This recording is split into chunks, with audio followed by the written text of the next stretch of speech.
warahmatullahi wabarakatuh. Kami dari kelompok 7 akan mempresentasikan tentang manajemen kualitas jasa dan customer value.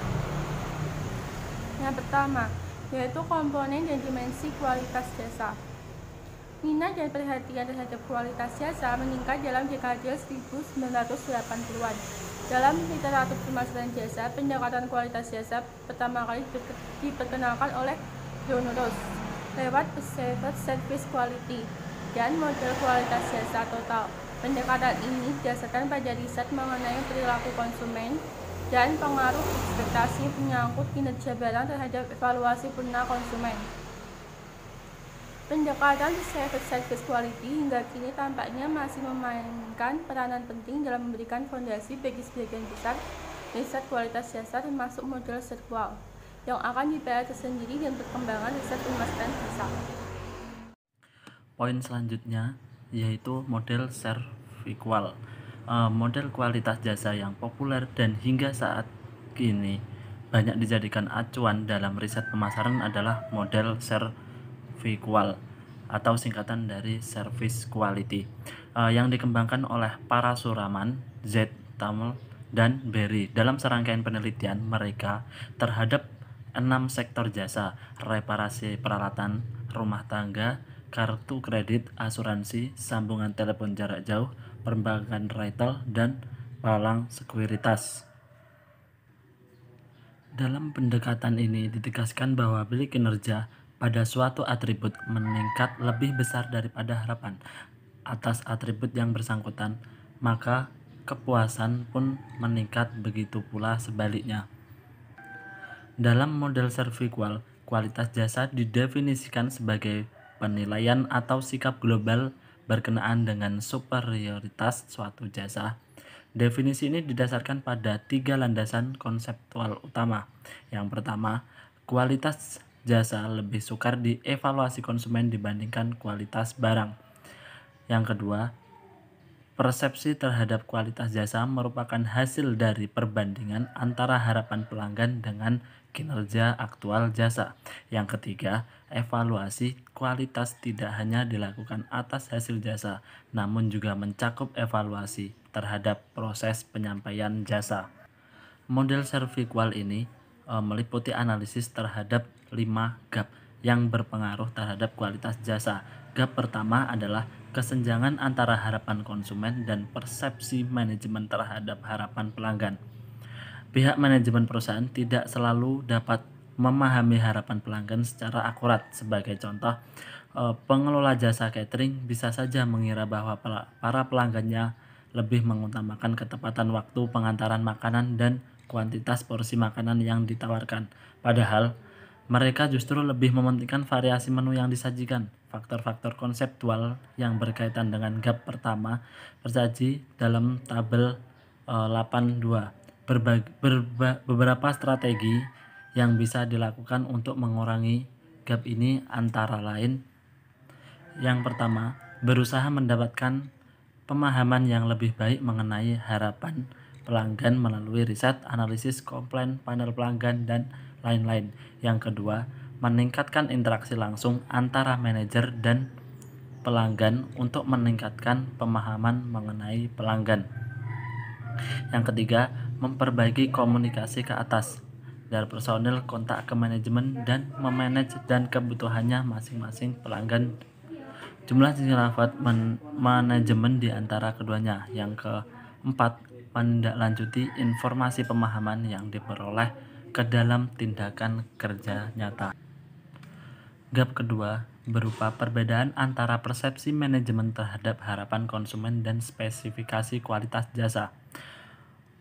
Standar dari gap: dalam situasi-situasi tertentu, manajemen mungkin mampu memahami secara tepat apa yang diinginkan pelanggan, namun mereka tidak menyusun standar kinerja yang jelas.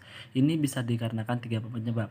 Yang pertama, tidak adanya komitmen total manajemen kualitas jasa. Yang kedua, kekurangan sumber daya dan alam. Yang ketiga, adanya kelebihan permintaan. Sebagai contoh, manajemen sebuah bank meminta para stafnya agar melayani nasabah dengan cepat tanpa merinci standar atau ukuran waktu. Pelayanan yang bisa dikategorikan cepat. Faktor-faktor konseptual berhubungan dengan gap kedua dapat dilihat pada tabel 8.4. Strategi yang bisa diterapkan untuk mengurangi gap ini meliputi: yang pertama, memastikan bahwa manajemen puncak menunjukkan komitmen berkesinambungan pada kualitas berdasarkan sudut pandang pelanggan. Yang kedua, melibatkan manajemen media dalam penetapan, pengkomunikasian, dan penerapan standar jasa berorientasi pelanggan dalam unit kerja mereka. Yang ketiga, membekali para manajer dengan keterampilan-keterampilan yang dibutuhkan untuk memimpin karyawan agar dapat mewujudkan jasa berkualitas. Gap ketiga berupa perbedaan antara spesifikasi kualitas jasa dan penyampaian jasa. Gap ini bisa disebabkan beberapa faktor, di antaranya karyawan kurang terlatih, beban kerja terlampaui berlebihan, standar kinerja tidak dapat dipenuhi oleh karyawan, atau bahkan karyawan tidak bersedia mengikuti standar kinerja yang ditetapkan. Untuk mengurangi gap ini, dibutuhkan beberapa strategi sebagai berikut. Yang pertama, mengklarifikasi peranan setiap karyawan melalui deskripsi kerja yang jelas dan rinci. Yang kedua, memastikan bahwa semua karyawan memahami kontribusi pekerjaan mereka terhadap kepuasan pelanggan. Yang ketiga, menyelaraskan karyawan dengan pekerjaan melalui proses seleksi yang menekankan kemampuan dan plan yang dibutuhkan untuk melakukan setiap pekerjaan dengan baik. Yang keempat, menyediakan pelatihan teknis yang dibutuhkan karyawan dalam rangka pelaksanaan tugas yang dibeberkan kepada mereka secara efektif. Gap keempat berupa perbedaan antara penyampaian jasa dan komunikasi eksternal. Seringkali harapan pelanggan dipengaruhi iklan dan pernyataan janji slogan yang dibuat perusahaan. Risikonya, harapan pelanggan bisa membumbung tinggi dan sulit dipenuhi, terutama jika perusahaan memberi janji yang muluk-muluk. Misalnya, brosur sebuah lembaga pendidikan mengklaim bahwa lembaganya merupakan yang terbaik, memiliki sarana dan fasilitas perkuliahan, fasilitas komputer dan internet, serta perpustakaan yang lengkap, dan staf pengajarnya profesional dan berkualifikasi S2 dan S3. Akan tetapi, calon pelanggan datang dan mendapatkan bahwa ternyata yang tercantum di brosur dan yang dijumpai di lapangan sangat berbeda. Maka sesungguhnya komunikasi eksternal yang disampaikan telah mendistorsi harapan pelanggan. Akibatnya, persepsi terhadap kualitas jasa lembaga pendidikan tersebut menjadi negatif. Faktor-faktor konseptual yang berkaitan dengan terjadinya gap keempat ini untuk strategi-strategi yang dapat diimplementasikan agar gap ini bisa berkurang, antara lain: yang pertama, mengumpulkan masukan dari karyawan operasional sewaktu iklan baru sedang dibuat, menyusun iklan yang menonjol karyawan real yang sedang melakukan tugas mereka. Yang ketiga, memberikan kesempatan kepada penyedia jasa untuk menelaah iklan sebelum diekspos kepada para pelanggan. Yang keempat, meminta staf penjualan agar melibatkan staf operas dalam pertemuan tatap muka dengan pelanggan. Yang kelima, menyusun kampanye iklan internal yang bersifat edukasional dan motivasional untuk memperkuat keterkaitan antara departemen pemasaran, operasi, dan sumber daya manusia. Sedangkan gap yang kelima adalah kesenjangan antara jasa yang dipersepsikan dan jasa yang diharapkan. Gap ini terjadi apabila pelanggan mengukur kinerja prestasi perusahaan dengan cara atau ukuran yang berbeda, atau juga mereka keliru mempersepsikan kualitas jasa tersebut. Sebagai contoh, seorang dokter mungkin ingin selalu menjunjung pasiennya demi menunjukkan perhatiannya, akan tetapi sang pasien bisa mengartikannya berbeda. Ia mungkin saja menginterpretasikan sebagai indikasi bahwa ada yang tidak beres berkenaan dengan penyakit yang dideritanya. Gap kelima berkaitan dengan perspektif pelanggan terhadap 5 dimensi kualitas jasa, yakni reliabilitas yang tanggap, jaminan, empati, dan bukti fisik. Selanjutnya, jasa yang diharapkan. Model Serviqual menekankan arti penting harapan pelanggan sebelum membeli atau mengkonsumsi suatu jasa sebagai standar acuan dalam mengevaluasi kinerja jasa yang bersangkutan. Hasil penelitian Zetam menunjukkan bahwa terdapat 10 faktor utama yang mempengaruhi harapan pelanggan terhadap suatu jasa. Ke-10 faktor tersebut adalah: yang pertama, enduring service interest, berupa harapan yang disebabkan oleh orang lain dan filosofi pribadi. Yang kedua, kebutuhan pribadi meliputi kebutuhan fisik, sosial, dan psikolog. Yang ketiga, terdiri atas situasi darurat yang membutuhkan jasa tertentu seperti asuransi kesehatan dan asuransi kecelakaan dan jasa terakhir yang pernah dikonsumsi pelanggan. Yang keempat, persepsi pelanggan terhadap tingkat layanan perusahaan lain. Yang kelima, self-service role, yaitu persepsi pelanggan terhadap tingkat keterlibatannya dalam proses penyampaian jasa. Selanjutnya ada jasa yang dipersepsikan. Kualitas jasa harus dimulai dari kebutuhan pelanggan dan berakhir pada persepsi pelanggan sebagai pihak yang membeli dan mengkonsumsi jasa. Selanjutnya, dimensi kualitas jasa. Pengukuran kualitas jasa dalam model Serviqual didasarkan pada skala multi-item yang dirancang untuk mengukur harapan dan persepsi pelanggan, serta gap di antara kedua dalam dimensi-dimensi utama kualitas jasa. Pada penelitian awalnya, para Suraman et al. Mengidentifikasi 10 dimensi pokok, yakni reliabilitas, daya tanggap, kompetensi, akses, kesopanan, komunikasi, kredibilitas, keamanan, kemampuan memahami pelanggan, dan bukti fisik. Untuk materi selanjutnya yaitu C. Keterbatasan model Serviqual dan implikasinya. Sekalipun model Serviqual banyak diadopsi, model ini tidak bisa lepas dari kontroversi. Beberapa penelitian mengungkapkan kontroversi seputar isu seperti dimensionalitas skala yang digunakan, struktur faktor di antara berbagai studi yang dilakukan, penerapan universal dalam beragam industri yang berbeda. Masalah convergent validity kasus ya saat ini dengan faktor loading item-item skala faktor yang diharapkan, serta masalah pengukuran harapan persepsi sebagai determinan kualitas jasa. Itu di buku Mitra dan Lasar 1998. Dalam sebuah artikelnya yang dimuat di European Journal of Marketing Battle 1996, melontarkan sejumlah kritik teoretikal dan operasional terhadap model Serviqual. Kritik teoretikalnya terdiri atas 4 aspek pokok berikut.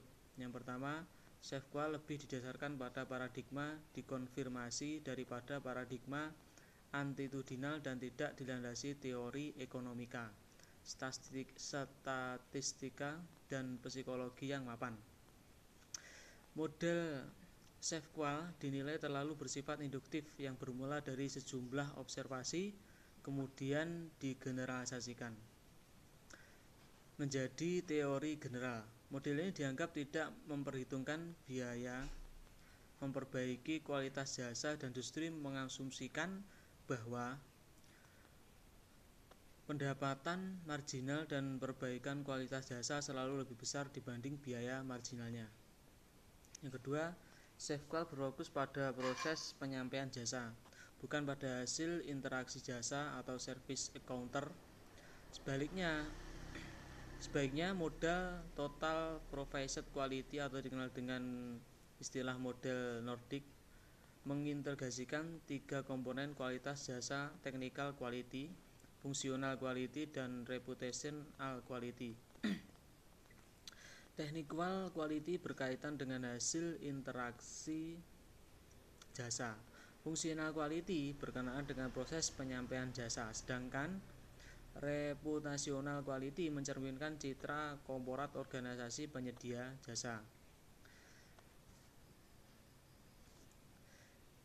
Yang keempat, Yang ketiga, dimensionalitas SERVQUAL banyak dipertanyakan, diantaranya 5 dimensi SERVQUAL tidak bersifat universal. Jumlah dimensi yang mempengaruhi kualitas jasa tergantung pada konteks-konteks item-item yang ada selalu membuat faktor-faktor yang mungkin diperkirakan sebelumnya oleh peneliti. Sementara itu, kritik operasional Battle terdiri dari 7 aspek utama. Pertama, istilah harapan atau ekspektasi mengandung banyak pengertian dan interpretasi. Pelanggan menggunakan standar selain harapan dalam mengevaluasi kualitas jasa dan SERVQUAL tidak bisa mengukur harapan kualitas jasa absolut. Kedua, 4 atau 5 item saja tidak bisa merefleksikan variabilitas makna dalam setiap dimensi kualitas jasa. Ketiga, penilaian pelanggan terhadap kualitas jasa bisa bervariasi dari moment of truth yang satu ke mode yang lain.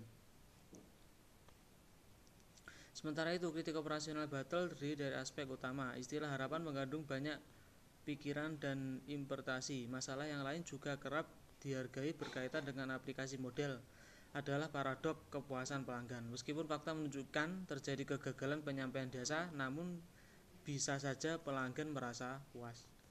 Sebagai contoh, Swan dan Bauer yaitu tahun 1998 mengungkapkan pengalaman salah seseorang di antara mereka sewaktu mengikuti tur wisata berbagai jenis burung langka di Venezuela.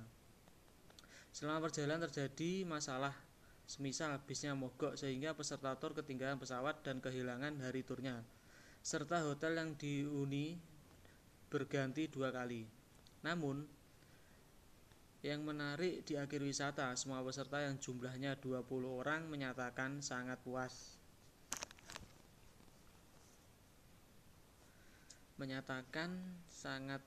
Dan berniat ingin ikut tur berikutnya ke Alaska.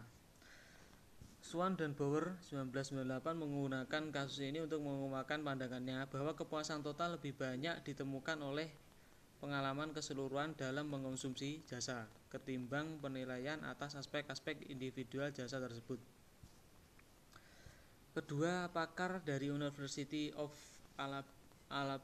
Alabama ini juga mengidentifikasi 3 keterbatasan model SERVQUAL.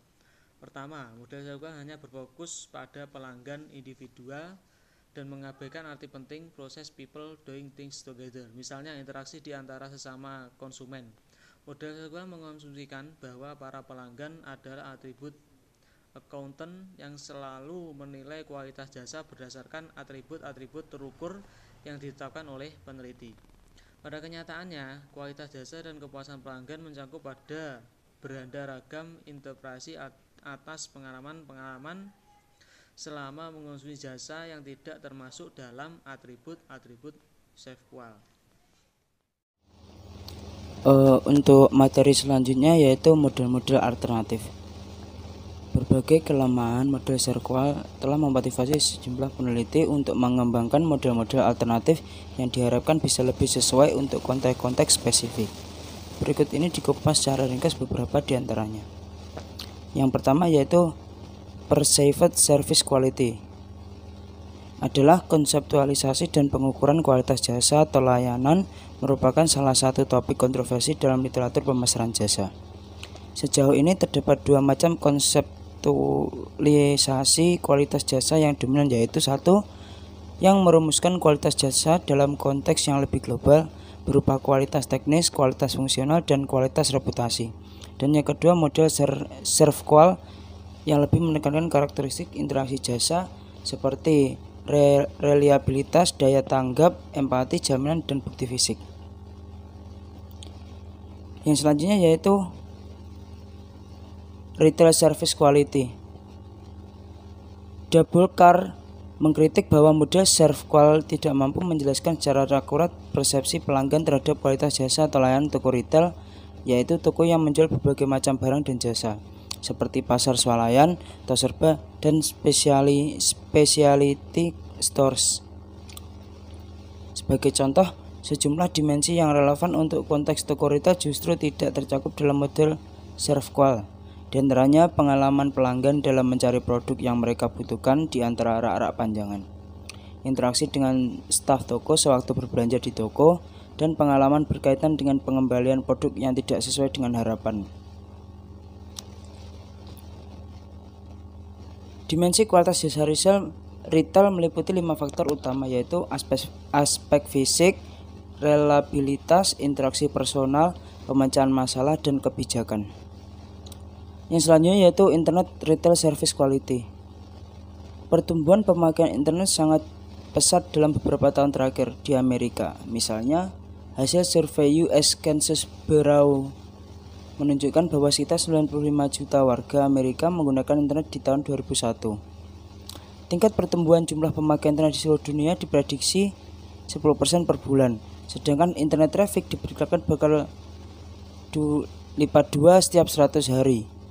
Jumlah pemakaian internet diperkirakan berjumlah 1 miliar orang di seluruh dunia pada tahun 2005 dan diestimasi telah melampaui 4 miliar pengguna di tahun 2018.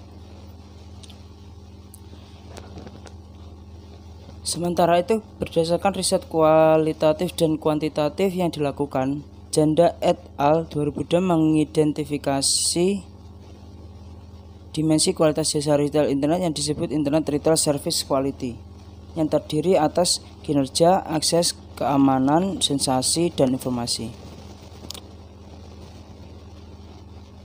Selanjutnya yaitu e-Servqual atau ESG. Zetnal mengemukakan model konseptual untuk memahami dan meningkatkan kualitas jasa layanan elektronik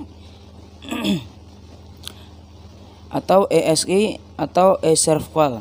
Dalam model ESG terdapat pemecahan gap, yaitu information gap, design gap, communication gap, dan fulfillment gap. Berdasarkan proses 3 tahap menggunakan focus group exploration dan 2 tahap pengumpulan dan analisis data empiris, Zetnal mengidentifikasi 7 dimensi, yaitu efisiensi, reliabilitas, fulfillment, privasi, daya tanggap, kompensasi, dan kontak, yang membentuk skala core online service dan skala recovery online service. 4 dimensi utama, efisiensi, reliabilitas, fulfillment, dan privasi merupakan skala inti ESG yang digunakan untuk mengukur persepsi pelanggan terhadap kualitas jasa yang diberikan pengajar online. Sementara itu, 3 dimensi lainnya, yaitu daya tanggap, kompensasi, dan kontak merupakan skala recovery e-Servqual. Maksudnya dimensi-dimensi ini hanya berperan penting dalam situasi pelanggan online mengalami masalah atau memiliki sejumlah pertanyaan yang ingin dicarikan solusi. Selanjutnya etalhi. Berdasarkan serangkaian online focus group, offline focus group, dan online survei, Walling-Berner dan Gille mengembangkan dan memvalidasi dimensi atau skala pengukuran persepsi konsumen terhadap kualitas elektronik retailing atau etalhi scale. Skala ini terdiri atas 4 dimensi pokok, yaitu fulfillment, reliabilitas, desain website, layanan pelanggan, dan keamanan privasi. Yang selanjutnya Internet Service Quality. Kang, James, dan Alexandris memodifikasi instrumen Servqual untuk mengukur kualitas layanan internet riset mereka terhadap 120 karyawan administratif di sebuah universitas di Seoul, menyimpulkan bahwa kelima dimensi Servqual, reliabilitas, jaminan bukti fisik, 4, dan daya tanggap dapat digunakan untuk mengukur kualitas layanan internal. Yang poin E yaitu sistem informasi kualitas jasa.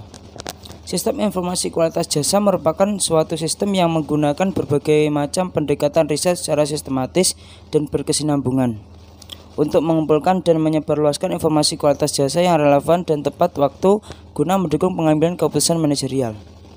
Informasi yang dibutuhkan mencakup segala aspek, yaitu data saat ini dan masa lalu, kuantitatif dan kualitatif, internal dan eksternal, serta informasi mengenai perusahaan, pesaing, lingkungan bisnis, dan pelanggan. Pengembangan sistem informasi kualitas jasa tidak hanya terbatas pada perusahaan besar. Mendengarkan suara pelanggan atau voice of customer merupakan hal yang mutlak yang harus dilakukan perusahaan apapun, tak terkecuali perusahaan kecil.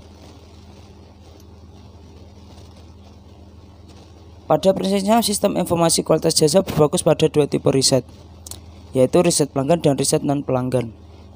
Riset pelanggan mengkaji perspektif pelanggan mengenai kekuatan dan kelemahan perusahaan, serta meliputi aspek-aspek seperti komponen pelanggan, survei purna jual, wawancara kelompok fokus, dan survei kualitas jasa.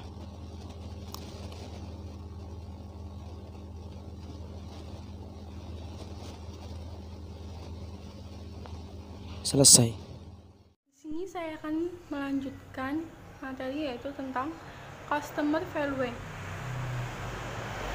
Kepuasan pelanggan, kualitas jasa atau layanan, dan customer value berkaitan erat meskipun para manajer kerap kali memperlakukan ketiga konsep ini sebagai hal yang sama.